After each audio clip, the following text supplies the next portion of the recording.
Hey, thanks for stopping in a night shift video. My name is James, and tonight I am joined by this guy. I'm Cody. Hey, Cody, how's it going tonight? It's going great. You know, it's a Monday, but it went way better at like 3:30. Yeah. Yeah, it was a long day at school, but Yeah. it's fine. You know, sometimes you just gotta like put 15-year-olds in their place, and I don't enjoy that part of my job. Sure. But every once in a while, it's necessary. Yeah. Well, you're hot off the heels of a little fall break. And Yeah, we had a little fall break, a little too much fall break, maybe. Not for me, but for them. So yeah, but otherwise, it's going great. Awesome. It's Halloween week. It's Halloween. How can you even mess this up? I know. I'm so excited about it being Halloween. Actually, I guess I'm springing this on you right now, and you don't have to commit or not commit. Hit me. I thought it would be really fun if we could grab another night this week and just watch like some of like the Halloween shorts or something, and do just like a little bonus episode for Halloween for everybody. Dude, those little shorts thing. are awesome. Mm-hmm. Yes, let's figure that out. Or if we've all seen them, we don't have to rewatch them. We can That's just true. talk about it. Yeah, yeah. Oh my gosh, I've watched like. Because there's quite a few on there. Yeah. And I've watched, I don't know, like sporadically. I wish I could commit to say, like, I've watched one or two a night. But, they're so good. And, like, sometimes you get on that rabbit trail. It's just like, you just need more. Just one more. And some of them aren't great. But, like, anybody who's a regular listener knows I love anthologies. Just a good short. And an anthology is just a mashup of a lot of good shorts. Right. Sometimes you have misses.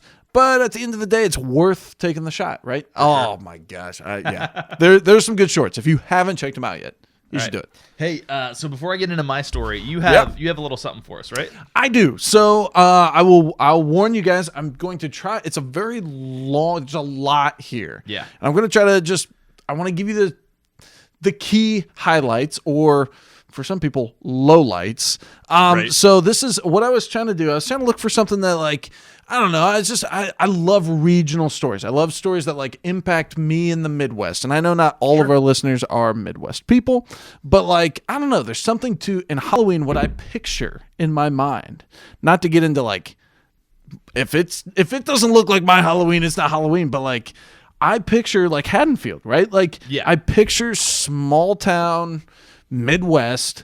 Leaves are changing. It's kind of like Christmas trees. If it's a palm tree, if everything's green all year, like it's just like, is it Halloween? And I know it is, but like I know you got to have that cool crisp air. You got to have the leaves changing. So this actually comes from Pittsburgh, which is not a small town. I get that.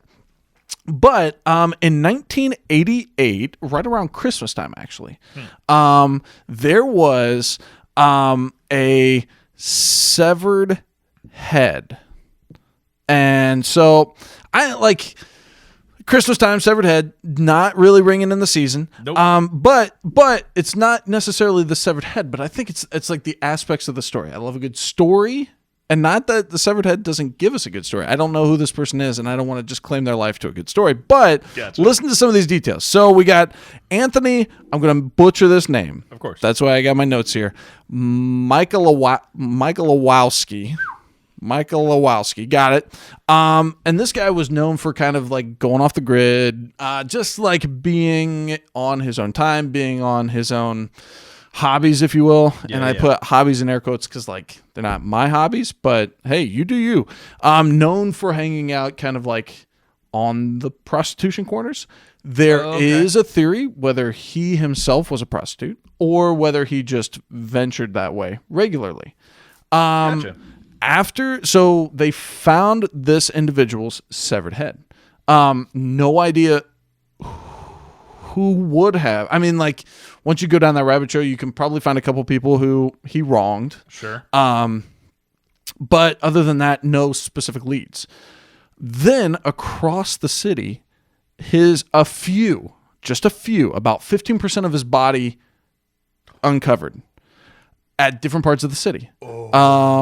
Entrails here, an arm here. Nothing, though, specific to where the coroner could rule it a homicide or a suicide. Not enough. Like, there's just wasn't enough of his body. Yeah. And so it essentially went cold. This was in about 88. Went cold in about 92. where and I'm trying to let me see if I can find the year. In the early 90s, we then have another case of a person missing. So essentially, Really? Michael Wazowski.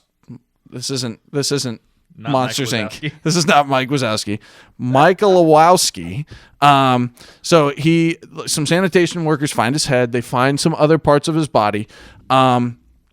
Essentially, another person named Michael Hickmont goes missing. And what's strange is these people don't seem to be together. They don't seem to be connected at all. But we have another case where Hickmont's body parts start showing up on all parts of the city. Dang, really? Thigh. The first thing to be discovered was a thigh in a dumpster. And like, I don't know, I guess like if you see a human thigh, you're going to recognize it, I guess. Like, I don't know, all thighs are created equally. I don't know. But so then they do find enough of Hickmont to identify that he was killed. Yeah. But Michael Wazowski, they do not have still enough to know if he was murdered or if he was not. Come to find out, again, maybe a prostitute or maybe enjoys prostitution. Like he kind of fell into that same realm of like kind of disappearing for a while. Again, a cold case. They narrow it down to a guy named, sorry, let me get his name. It's something, Robert Wayne Marshall, who is a claimed neo-Nazi, which I know carries a lot of different weights for a lot of different things. Sure. But essentially, one of the most notorious, like at this point in 2020, is one of the maybe notoriously famous serial killers of Pittsburgh. Wow. But once he was kind of tracked down, he committed suicide 2 days later. Leaving a note just about like emotions, but never claiming to any of the murders. And so now we just have essentially two cold cases of people's body parts strewn across the city of Pittsburgh, ranging from 88 to late 90s. And they have no idea how many more others could be identified. It's a wild story. That's bonkers. And I think kind of, you know, again, I'm a person of an interesting story, and like like again, kind of this took me back. So not only is it Midwest, not only is it kind of these liked but different, but like also just that idea of like these individuals were recognizable individuals in their neighborhood, but not necessarily like dumpster fires or like the mayor, right? Like they're just like they're people who exist in their communities. And like it's that just that Halloween persona of like it can kind of happen to anybody, and it can involve anybody. Yeah, it's a wild story. Yeah, I mean, also kind of gave me, even though I mean not geographically, but like story wise, of like just how deep does the rabbit hole go? Is almost like Twin Peaks vibes. Yeah, 100%. Yeah, dude, that's really interesting. Well, I wanted to talk a little bit tonight about black-eyed kids. Okay. Have you not heard of like the black-eyed kid like paranormal phenomena? I've heard of black-eyed keys. Black-eyed children, kids. Black-eyed like peas. Peas? That's what No, not the black-eyed peas. I Not got the a black-eyed peas. feeling. That's too much anymore. We got to pay for it. No. Okay. We don't want to do that. Not worth it. Not worth it.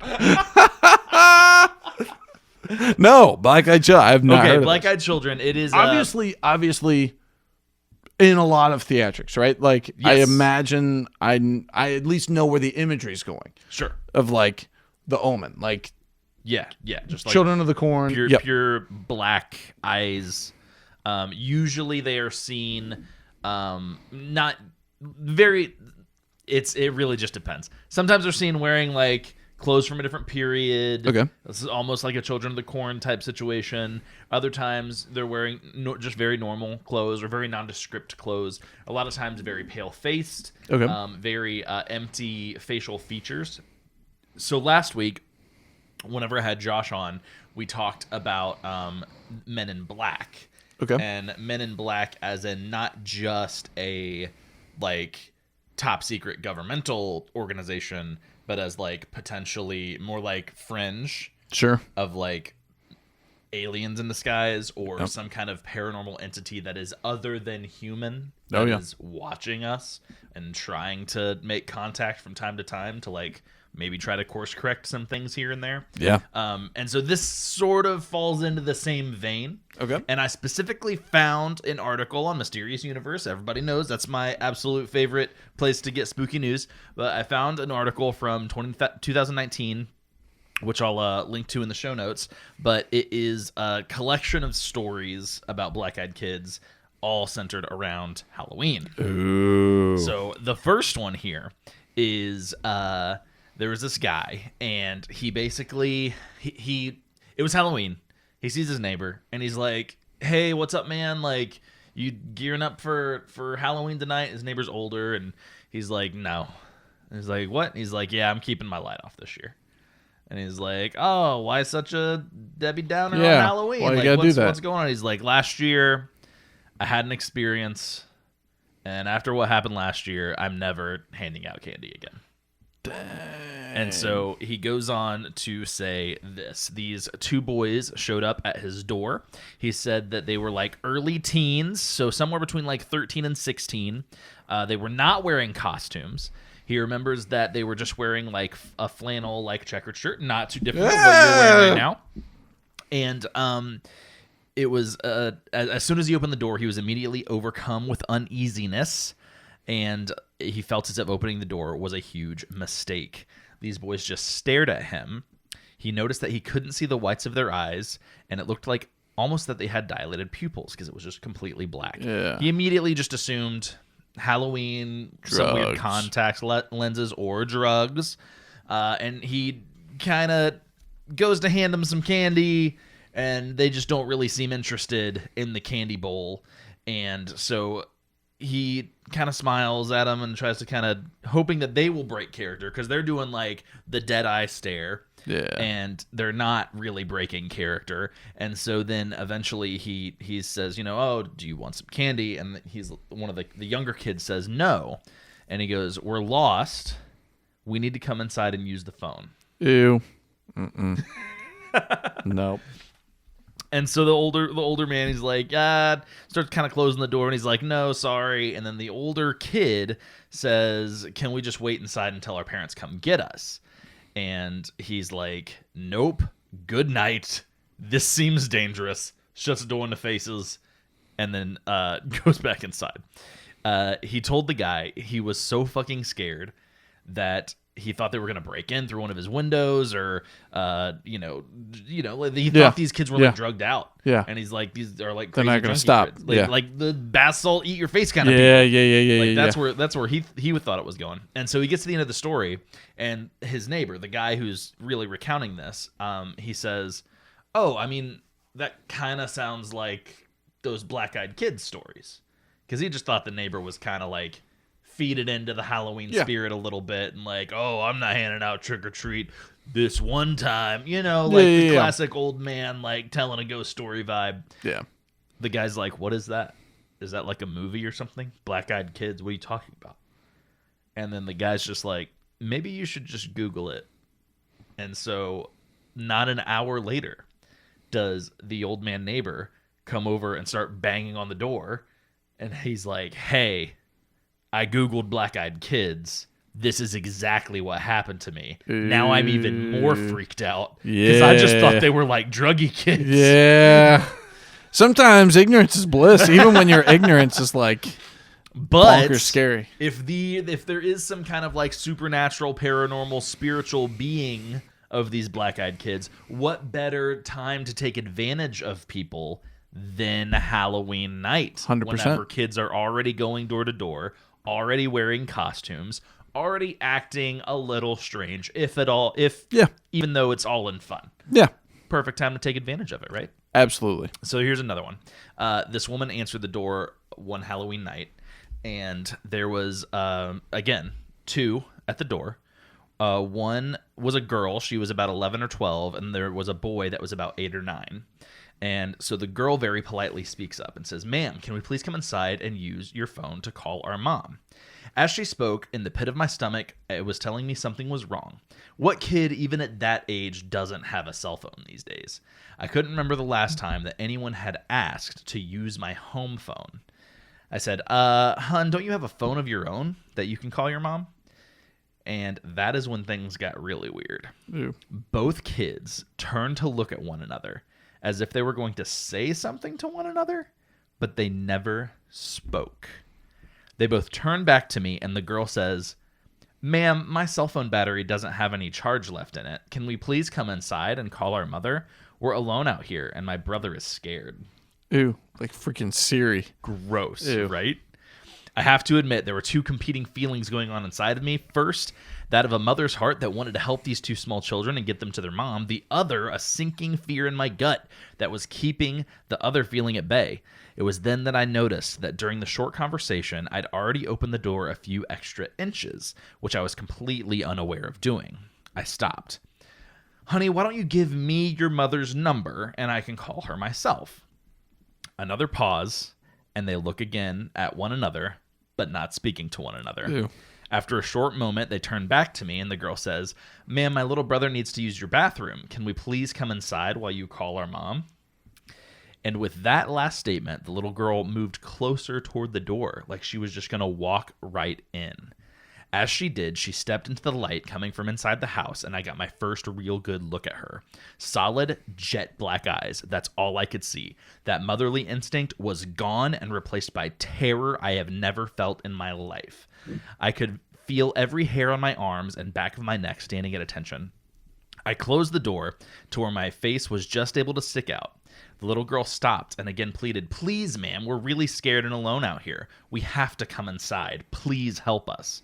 Then on cue, both kids began to whimper and cry. Ew. That's when the fear took over and I shut and locked the door. "I'll call your mom if you give me the number," I shouted outside, "but I'm not letting you in my house." I could still see them standing there on the porch, just staring through the beveled glass pane. Part of me wanted to run upstairs to my husband, but the bigger part didn't want to lose track of where they are. That would have freaked me out even more if I had not known where they had gone.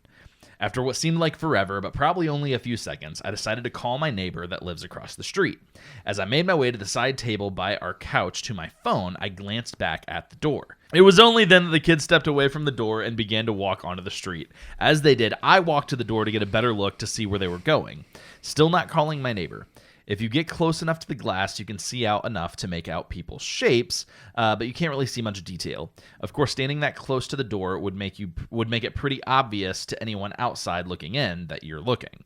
From the door, I could see that the kids were standing under the street lamp nearest to my house, still staring at me. All right, I think I got one more for us. Okay. During my walk, I see the occasional person putting up Halloween decorations and playing in their yards, but this story is something far more sinister. I remember seeing two teens about the age of 14 knocking on a door and asking to use someone's phone. So this is kind of cool. Oh, like, this is the... It's a person Yeah. removed. Yeah. Which, of course, I thought was weird because most teens these days have phones. As I kept walking, they stopped and stared at me for a short moment. I felt that blood in the veins chill. I felt so creeped out that I hurried over to the next block. The next block seemed fine until I looked behind me and saw that the two teens were following me. Ew. I took off sprinting to the store that I was headed to. I saw a sign for the store and relief washed over me. I opened the door and I told the cashier about what had happened. He looked at me slightly creeped out and then told me a story about the same thing happening to him and how they found him the day he left his hometown and asked for his help. In an emotionless voice, he told me never to agree to help the kids. He told me another story, but at that point I was no longer paying attention because the kids were standing at the door asking to be let in to the store. Ew. The cashier freaked out, locked the door, and the teens never seemed to waver or leave. They wouldn't step away from the door, and it had been about an hour. The cashier and I were ready to fight our way out, but instead, he took me out the back. Then one teen came around the back door just as it shut behind us. "Can you help me?" is all that he would say. He was closing in on us, and his eyes were black as a starless night. They were peering right into my soul. I couldn't help but gaze into his eyes. The terror, I can't remember too much of what happened next, but I do recall the sounds of struggle. When I came to, the cashier was struggling with both of the kids. He was calling out to me for help. I ran towards them, grabbed one by his collar, and pulled him, and knocking over both kids in the process. I didn't look back until I was near my house. The cashier was gone, but the teens were still following behind. I ran into my house, closed all the blinds, and turned the music up as loud as I could. I got lucky that day, but I'm not sure how long I can keep out of their grasp. I tried to find and thank the cashier for saving my life that day, but he didn't show up to the store again after that. I asked his boss, and he told me he called in over the phone, and he quit. He said he was moving. To this very day, I sometimes feel the fear of those eyes watching me as I drive to work. I sometimes will look out my window and swear I see them watching my house a couple of blocks away, waiting for the next chance. Ew. So that's just one of many black-eyed children stories. It's a very well-documented phenomena. I mean, we're saying, like, black-eyed children is probably as common of a thing that is documented as, like, ghost stories. Yeah. Like, there are tons of them. And these are just ones that have happened on Halloween or around Halloween, which I find very interesting. Because, like I said, what better time to move under the cover of night than Halloween night? Interesting. All right, so we're going to get into our movie in just a moment. It is Trick or Treat, Trick or Treat, the perfect Halloween movie for a Halloween night discussion, Halloween discussion. So we'll be right back with our thoughts on Trick or Treat. And now our feature presentation. All right, and we are back coming at you with our thoughts on Trick or Treat. Trick or Treat. I feel the need to say it that way, even though I know that we've all, as horror fans, come together and said this movie is called Trick or Treat. Trick or Treat. But Trick or Treat is how it is spelled, and that's going to come into play later because it's spelled that way for a very specific reason. But Trick or Treat, we have the cover right here. So it's somewhat unassuming of a cover. I will say that the cover of Trick or Treat definitely struggles with one thing, and that is the age of it. It struggles with that early to mid 2000s horror movie look. Yeah. Because there was a lot of garbage that came out in that time. Yep. It feels like if I were to see this on the shelf in the store, I would definitely just go right past it. It's funny because I did that many times. So the first time I ever watched this was with you. Yeah. A couple years ago. And this was like one where when you mentioned, hey, you guys want to watch this? Yeah.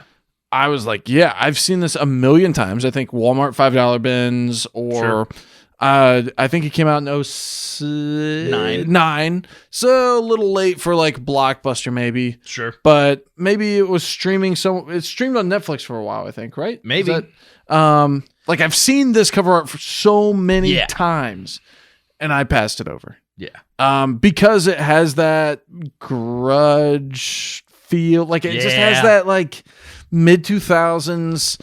This is I think Lionsgate put out so much of that crap, which I know that they're a huge production house, so they put out good stuff too, but like I just feel like every movie I watched in college was a low budget Lionsgate produced crap movie, and it all looked like this.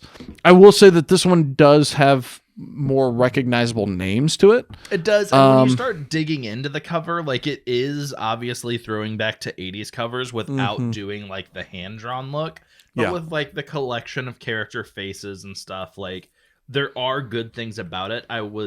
This is obviously like the original DVD release. I'm sure there's way cooler Blu-ray releases that have way better artwork now. Yeah, probably. Because this isn't it's really not, doesn't look like much to write home about. Yeah. So let's go ahead and get into the back of the box here. It says a creepy, darkly comic celebration of the scariest night of the year from producer Brian Singer and writer-director Michael Dougherty. Trick or Treat takes the creep show / Tales from the Crypt approach to nefarious new depths with 4 interwoven tales all set on Halloween night. A high school principal moonlights as a vivacious serial killer. The quest of a young virgin for that someone special takes a gruesome turn. A group of teens carry out a cruel prank with disastrous consequences. And a cantankerous old man battles a mischievous trick-or-treating demon. It's a pretty good back of the box, though, right? If I would take the time to flip it over, I'd been like, "Oh, fuck yeah, this sounds awesome." Yeah, and I would say, like, after watching it, there's enough twist on those stories, right? Like, it's not just like so many times you read the back of the box for something that you don't know anything about, right? And you're like, "I hope that this is good," and it literally is just the back of the box. Yes, and it's an old man fighting some kid, right? And like, yeah, all of the stories. It's a virgin story, like their own little quirks here and there. Yep. All right, so it is written and directed by the same guy, Michael Dougherty. This guy is probably most well known right now for doing the Godzilla, the new run of Godzilla. Oh, so he wrote Godzilla and Godzilla King of Monsters. Interesting. Yeah. Kind of has done some pretty big picture work for Warner Brothers. Yeah. One of those being Superman Returns. But he only had a co-writer credit on it, so maybe it's when you start really stepping away from the writer. I wrote like a couple edits, man. It wasn't me. All right, well, this movie stars Dylan Baker as Mr. Wilkins, the school principal / serial killer who hands out cyanide candy and dresses up as a vampire in his spare time. Boom. Anna Paquin as Lori, the young woman who wants her first time to be special, but it's not exactly the type of first time that you're probably thinking of. And yes, her name is also a reference to Laurie Strode. Brian Cox as Mr. Krieg, the Scrooge of Halloween, who ultimately learns his lesson and will never ignore the traditions again. Side note, Mr. Krieg apparently, and Brian Cox, I guess, is on record as being a part of this decision, they based Mr. Krieg's physical appearance on the actual physical appearance of director-composer John Carpenter. Like, they specifically got the wig and the mustache because they wanted him to look like John Carpenter. That's epic. Dude, I can get on board with that. Oh, that's awesome. And then, of course, also starring Quinn Lord as Sam, the scarecrow pumpkin-headed demon child who ensures that everyone follows the rules of Halloween. Cody, do you know what Sam's rules are? No. They're not clearly laid out. Can I take? It's not a Zombieland style where it's like rule number 1, here it is. Yeah. But if fans who have been watching have kept close enough attention that they have laid out what seems to be all of the moral lessons that Sam teaches throughout the movie. I would say the 2 that I know would be don't blow out your jack-o'-lantern. Correct. And give candy to trick-or-treaters. Give candy to trick-or-treaters. That would be Those are 2 of the 4. The other 2 are always wear a costume. Oh, okay. And then also just a general respect for the dead. Oh, yeah. Especially on Halloween night. Yeah, that makes sense. This is not a time to mock the dead. Yeah. This is a time to respect the dead. So this movie had a hell of a time just getting, not made, but getting put out to audiences so that they could see it. It had a very difficult time. This movie was supposed to be released in October 2007, right around Halloween Day, and Warner Brothers, without explanation, completely pulled it from release. It was not on the schedule. No release date, no new rescheduled date was announced, and no one really knows why. Wow. Many people have begun to speculate. They think that Saw 4 was also coming out that year, which Saw was doing annualized Halloween releases. Yep, big production at that point. And it was also a Warner Brothers picture. So there's some thoughts of saying maybe they just didn't want this other Halloween movie competing with their Halloween franchise that they're rolling. Another possible reason is because the box office flop of Superman Returns, which we already discussed, Dougherty was a co-writer on. Yeah. And then producer Bryan Singer for this movie also produced Superman Returns. Okay. And so there's also the thought that those two names being put together on another film would have just been instant death. And so they said, you know what? It's probably going to be shit. We're just going to bury it. That's so interesting though. Like the quick trigger to me is like, right? I mean, like to have something queued up and like, I'm kind of more of like and I'm not an economist. I don't know how to run a business. So I will plead that ignorance. But like on Halloween, don't you want people going to see any horror movie that catches their fancy, right? I mean, like anything. I if you can produce understand all of them. Right. I definitely understand the idea of competing with your own film, but I think that horror fans deserve more credit, I guess, especially at this time. Maybe not so much today, because obviously theaters are in a very different place today than they were in 2007. But I know I saw Saw 4 in theaters in 2007, and if this movie would have been out, I would have saw it the next weekend. I would have went and saw both of them. Yep. 100%. I for sure would have went and saw both of them. I completely agree. I was 17 years old. I had discretionary income because I had no responsibilities. I would have seen both of these movies. So it's very unfortunate that it didn't get a true box office chance. But what did happen is they shopped it around on the festival circuit for a few years there, and then it went straight to DVD October 2009. Wow. So a couple years later, but we did finally get it. A couple pieces of trivia that I love about this film. Okay. No pumpkins were harmed in the making of this movie. Yes. All the jack-o'-lanterns were either foam, plastic, or ceramic. That's so funny. I wonder, do you know like how long it took to shoot? Like, it was shot in a very tight 40 days. Oh, okay. So I could see like, hey, I mean, pumpkins don't last that long. Oh, so, exactly. Right? I mean, like, absolutely. Also, so many of those shots, I can't see enough. I use the same one over and over and over, right? I mean, put them in different parts of the screen where people naturally look. I actually watched kind of a YouTube documentary, or like not documentary, I don't know, informational about like knee-jerk reactions of drawing attention to screens. Sure. And so like you can do something to draw attention away from a jack-o'-lantern you use 3 times. Right. And then in a certain scene you put it right front and center where we want to see it, right? Like makes total sense. Little people were used to fill in for the kids trick-or-treating because the film was shot almost exclusively at night. And with the Screen Actors Guild and child labor laws, children are not allowed to work late into the night. Child actors are not. So they didn't want to shoot day for night. So they just got little people and dressed them up in Halloween costumes instead. That's interesting. Right? Interesting workarounds. You do what you got to do, man. Yep. The film had many title changes before it began filming. Originally titled Season's Greetings, which is also the name of a short animated film that Dougherty made before this. It's actually a bonus feature on this DVD. I have never seen it. I would like to. Which was Sam, the character of Sam. That was his first appearance. Was in this animated short that he made. This was gonna be just like sort of like the bigger budget live action version of Season's Greetings.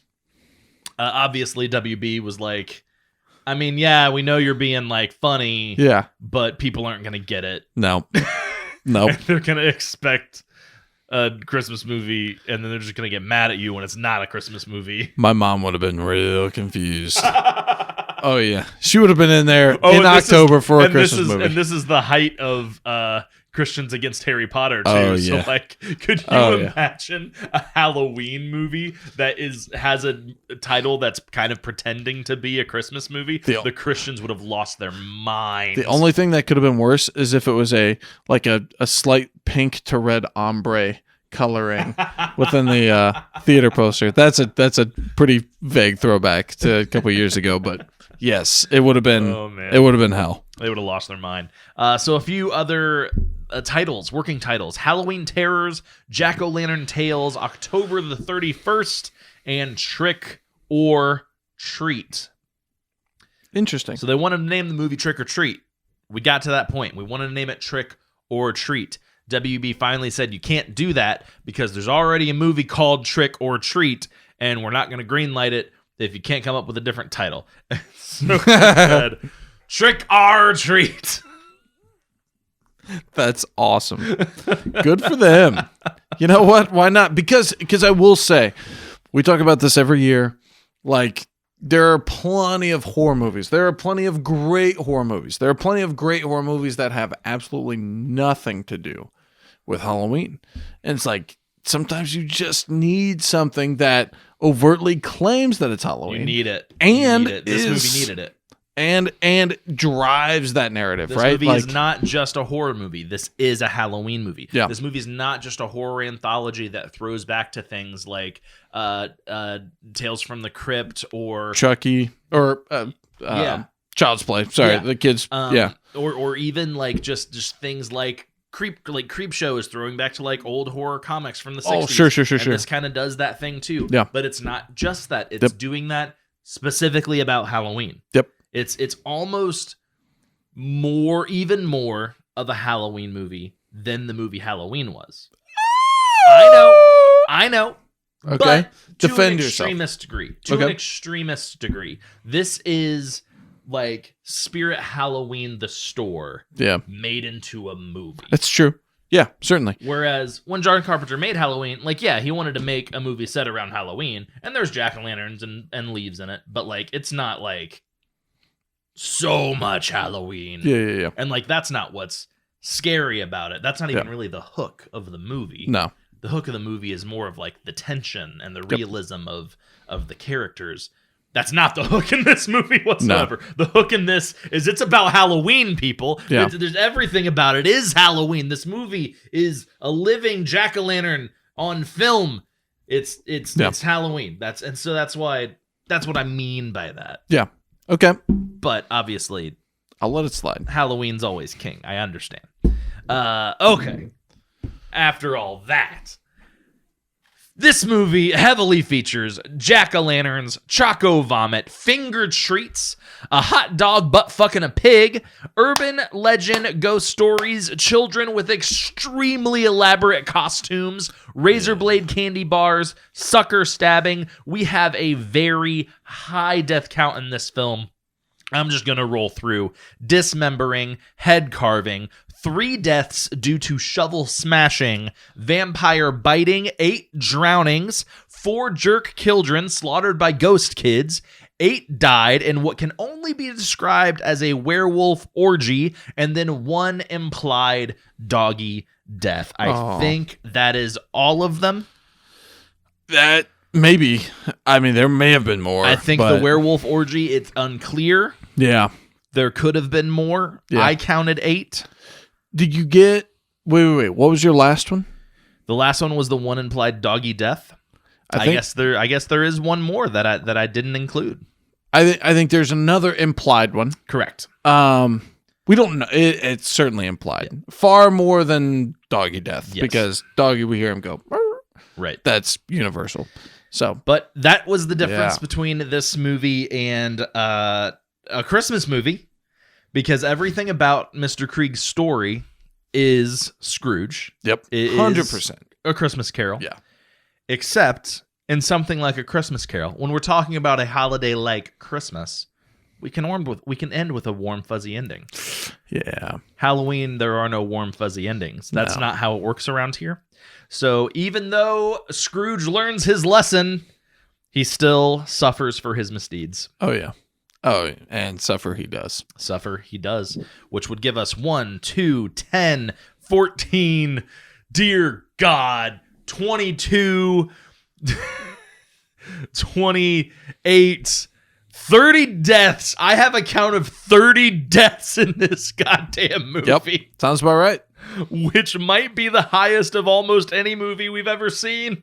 It's a lot. And oddly enough, not many on scene, right? I mean, like, Yes, not we don't many really directly. see any of them actually happen. We do see people get stabbed. We do see bodies. We do see bodies posed in positions and things like that. But like, that's one of the claims to fame of this film is that none of the deaths you actually see, very similar to Texas Chainsaw, where a lot of the gore is more implied. Not to say that this movie doesn't have gore, because there is some. There is, yep. But not nearly as much as one may think when they see a 30 body count.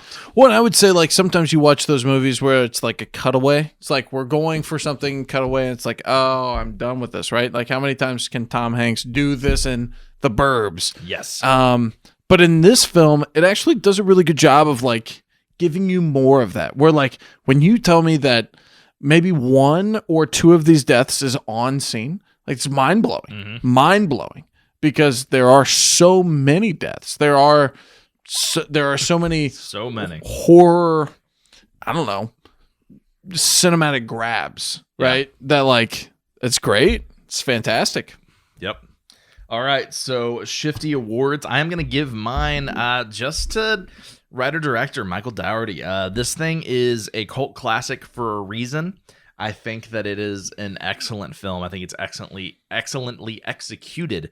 There are a few things that I think maybe date it a little bit, and those are very unfortunate. I wish that those could have been avoided, but ultimately, great job. Great job. I really enjoy it.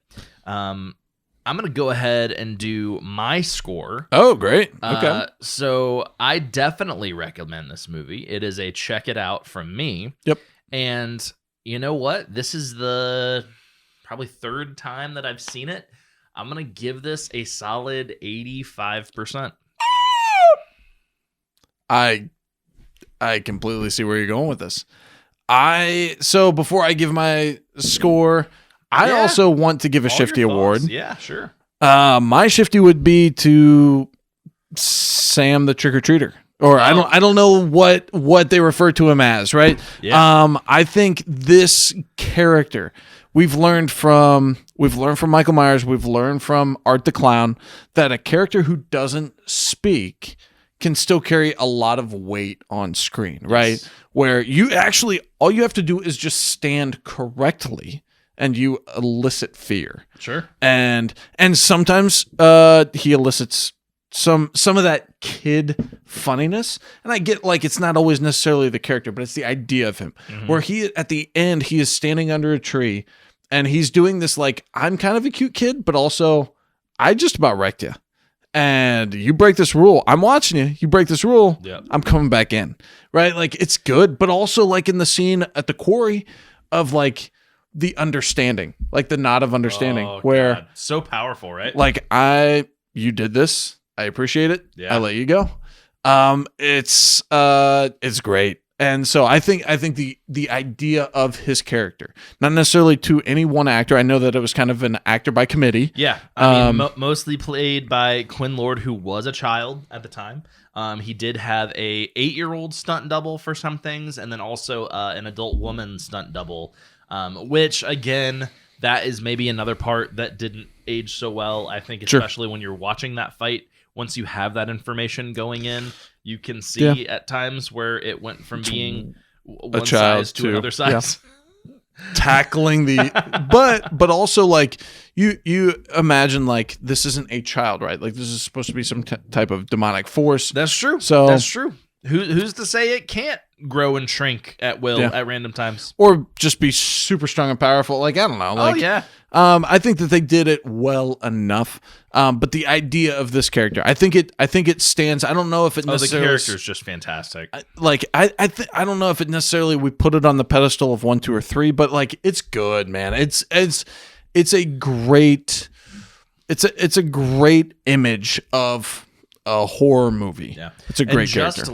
Just like the movie itself took time to get out the idea of how great Sam is and how he's kind of able to be one of the faces of spooky season. Yep. Has taken some time to get out, and it just really hit. Last year was the first year that they made a major deal with Spirit Halloween, and there was all kinds of Sam gear last year for the first time ever.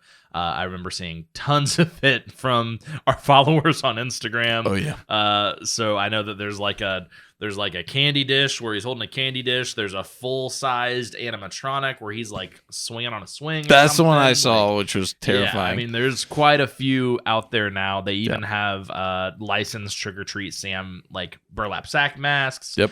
This year I saw actual Trick or Treat suckers, which I thought was great. But yeah, it's he's definitely made the cut, I guess. Yep. There is also a comic book or graphic novel, I guess is probably the more apt descriptor, that they made that is sort of a follow-up to Trick or Treat the movie, and that it gives us a little bit more Sam. Really? Yeah. Nice. I will give this a thumbs up. Like, if you haven't seen this coming, any movie where we sit down, watch it, even a couple years later, and we actively want to watch it again, I forgot so much about this movie, and I forgot a lot about just the genius of some of the parts, how they weave in and out the stories. It is not a straightforward anthology, so a lot of times you get that Tales from the Crypt, or even, Tales from the Hood.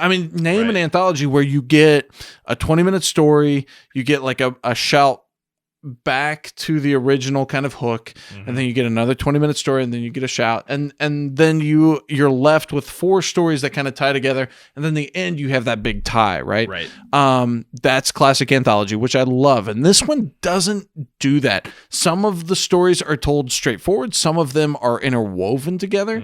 No matter what, we continue to have threads of stories woven in and out. So even the first death that we experience, we're brought back to the beginning of the film at the end of the movie. Like the first death in the film is the last death to happen that night. Yes. I think if my timeline's correct. Yeah. The chronology of the film is it's one of those things that it kind of feels like a cluster, but when you actually go through and look, they took the time that the details are there. It matches. Yep. There's there's even little things where we see Principal Wilkins' house, and you can see the ghost kid trick-or-treaters leaving Mr. Krieg's house. Yep. And it's like all of the stuff adds up so that the chronology makes sense.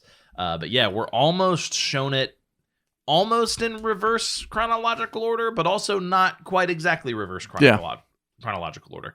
But yeah. It's great. The storytelling is really, really well done. And again, I know that I'm biased. I love anthologies. And an anthology that tackles Halloween, right? So thumbs up for me. And actually what's crazy is I was going to go 84%. Like nice. We are like lockstep right here. There, yeah. I think this is one that I think it can be watched every Halloween. Last year, I remember, no. I'm sorry.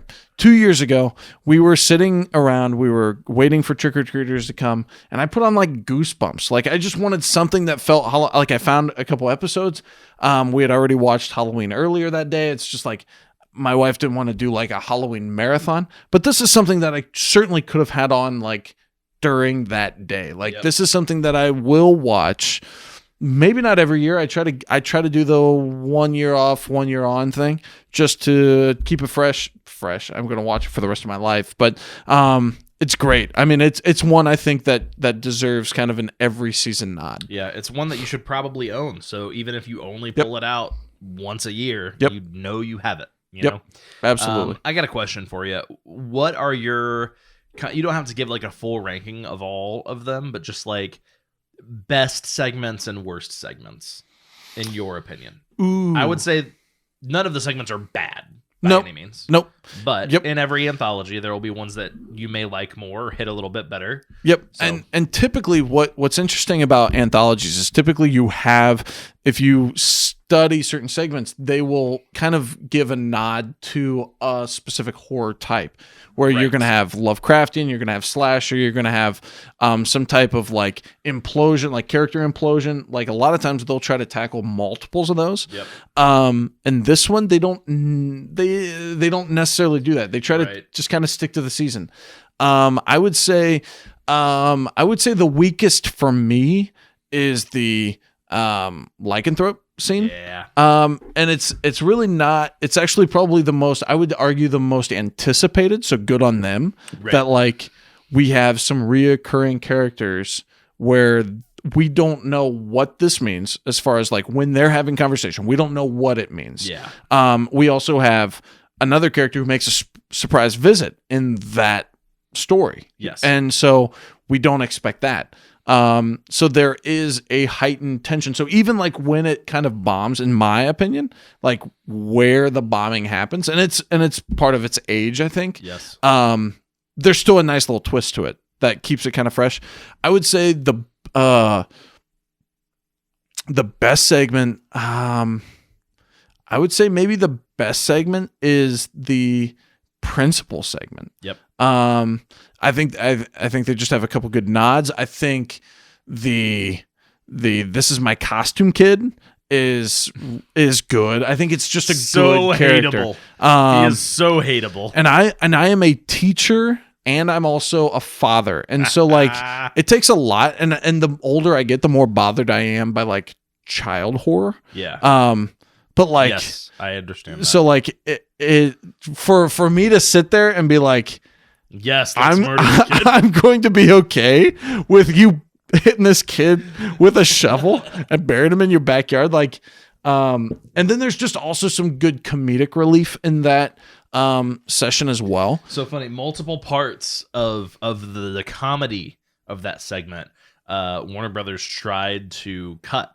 Really? They wanted to cut any of the entertainment value. Again, think of where their headspace is. Their headspace is Saw 4. Yeah. And so they're trying to get so intense, any man. of the entertainment So value in this intense. movie. And I already said that he had to fight tooth and nail to keep in that whole segment of him like trying to carry the fat kid in. Yeah. And then he throws up again on top of them. God, Like, the sound was gold. And then also just like the kid shouting out the window. Like, yeah. it's Charlie Brown's an asshole. Like, dude, it's just there's just a lot of good to that segment. But again, there's no segment that is bad. I agree. I would even say the opening segment really sets the tone pretty well. Super fun, yeah. For the rest of the film, and especially knowing like once you're done, knowing that it links back. It's a just all around great film. Yeah, I agree. And your ups and downs, I think, are spot on too. Those are pretty much the same with mine.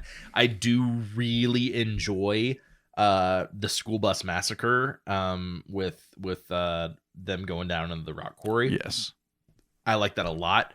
Mostly just because there's another thing that fans have pointed out more than the creators have pointed out, but there's a way that you can look at Trick or Treat as that all of the different stories kind of tell you how you experience Halloween at different stages in your life. Oh, certainly. And so like with the principal, you're only experience it through your parents' eyes. Yeah. So you're being introduced to the traditions.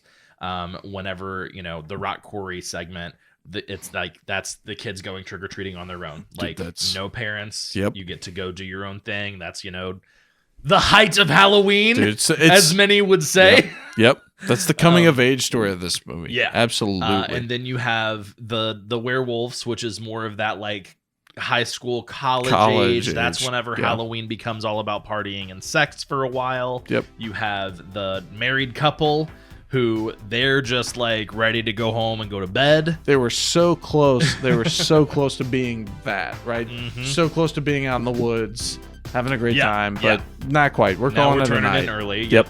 They didn't go to the after party. We are tearing down night of. Yep. Yep. And then you got old man curmudgeon. The Scrooge, who's sick of the holiday, doesn't want to have to deal with kids being on his lawn. Yep. Walking up to his porch. So I don't know if they're already meant for that to happen, but I think the stories work really well in that way, and I love thinking of it in that way. Absolutely. So yeah, I totally agree on all those points. Any final thoughts about Trick or Treat? I would say if you haven't, my only thought would be this is the perfect season. If you haven't seen it or it's been a while, chalk it up. Like this week, put it in the queue, go buy it, order it on Amazon, like whatever you got to do. Like this is the perfect season for this film. Not that this would be bad in February, but like it hits so much better right now. It is the season. Even if you're in California where everything's green and warm still. Like, it is a great film. It hits great right now. All right, well, that about does it for us here at the Night Shift. For the Night Shifters, this has been Night Shift Video. I am James, and this guy is... I'm Cody. We're just saying, thanks for stopping in.